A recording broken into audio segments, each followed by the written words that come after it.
Hi, so I want to do a quick video about scrub radius and what it is and why it's important to keep track of scrub radius when designing the suspension of a Baja SAE vehicle. So let me go here. So the scrub radius of a vehicle is, let's say you have, this is like a top view. This is a top view of your wheel, and you got your Baja vehicle somewhere over here, and you got your suspension attaching to the wheel here, something like that. The scrub radius is if you have, okay, so when your wheel turns, this is for the front wheels, let's say the Baja vehicle is going that direction, turn something like that. So they got some sort of pivot point like that. It rotates. And it's going to rotate around a given point. So for example, let's say it rotates around some imaginary point there. The scrub radius is the distance from this point to the center of the wheel. That there is the scrub radius. So why is this important? Well, we're going to go again from that top view. If you have some sort of scrub radius here, that means the pivot point of the wheel isn't exactly around what we like to call the tire patch. So the tire patch is a section of the tire that is this is the bit that's actually making contact with the ground. This is the bit that, as the wheel turns, is in contact with the ground. So if you have some sort of scrub radius here, that such that the imaginary rotating point is not actually underneath the tire patch, when you turn your wheel, you're actually going to drag your wheel in this sort of arc here. The wheel's not going to turn in spot. It's going to actually sort of go along this arc in order to turn. So there's two drawbacks to this. The first is that turning a wheel can actually become quite a bit harder, because instead of just rotating your tire along the sort of the center point of the wheel, so the tire is not just turning like that, it's now instead turning like this, and you have to drag the entire wheel through this arc. So your steering all of a sudden becomes a lot harder. The second problem is that it can have unintended consequences when, in terms of steering, especially on like sort of uneven terrain or sort of uneven, well, when your two wheels have different coefficients of friction. All right, let me show you. So, well, yeah. So let's say you have your wheel, you got one wheel here, and you have some sort of pivot point here, and you have another wheel over here. This is still again from the top view. And this is the pivot points here, so it pivots around like that.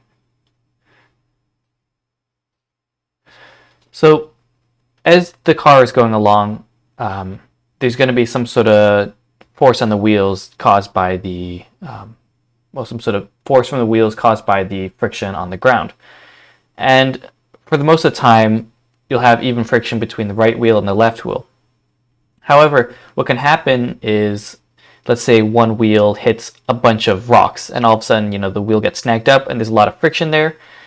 And let's say, for example, let's say the right wheel hits a large, I don't know, a tree stump, and it gets kind of stuck. What can happen is, since this wheel is getting stuck, there's going to be a huge force this way. And what will actually happen is that because we got this distance here in which it's pivoting around, it'll actually cause a torque on the wheel. And what will happen is the entire wheel will rotate. So imagine this, you got your front wheel gets stuck onto a stump or a tree or something like that, or a large rock.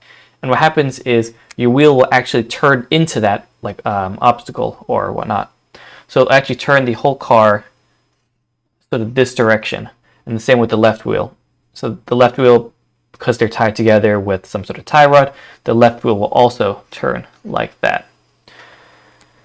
So that's sort of a big issue, if especially in off-roading, where you can't sort of bank on the fact that the ground conditions will always be the same between the two wheels. You don't want a scenario in which the car is turning itself based on the fact that there's just sort of poor terrain or something, you've gone into the bushes or something like that. So really what the goal should be is to minimize scrub radius. You want this distance here between the pivot point and the actual tire patch to be as small as possible.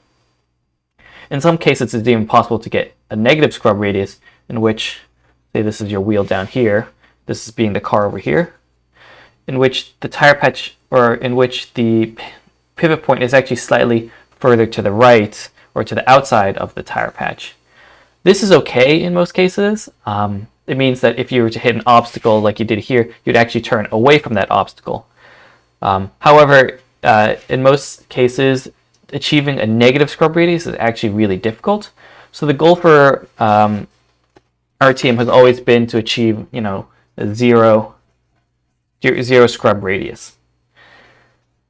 All right, so what does that look like in terms of CAD? How does one achieve a zero scrub radius? So let me pull up the, here is the CAD that we use for this most recent year, and this is our wheel. So let's first talk about how to calculate scrub radius. So in order to calculate scrub radius, you have to figure out where your tire is rotating or what the pivot point is. So in order to do that, I'm first going to show some axes. Right. So if you show a set of axes and you create an imaginary line between the, where your knuckle meets your top A-arm here, so that's where your knuckle pivots there, and another line down here, and that's where it pivots there. If you create this line between the two, you'll get this line here, this axis here. And we can notice that if we go to this angle here, we can see that from a side view, it intersects right at the bottom middle of the tire.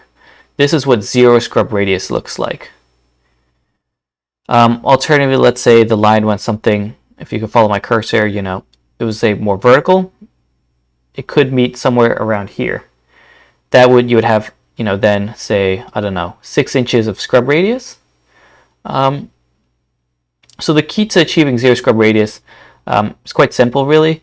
You just really want to make sure that your top A-arm or on the knuckle attachment is further sort of inboard than the bottom one. You want this side to be further into the car.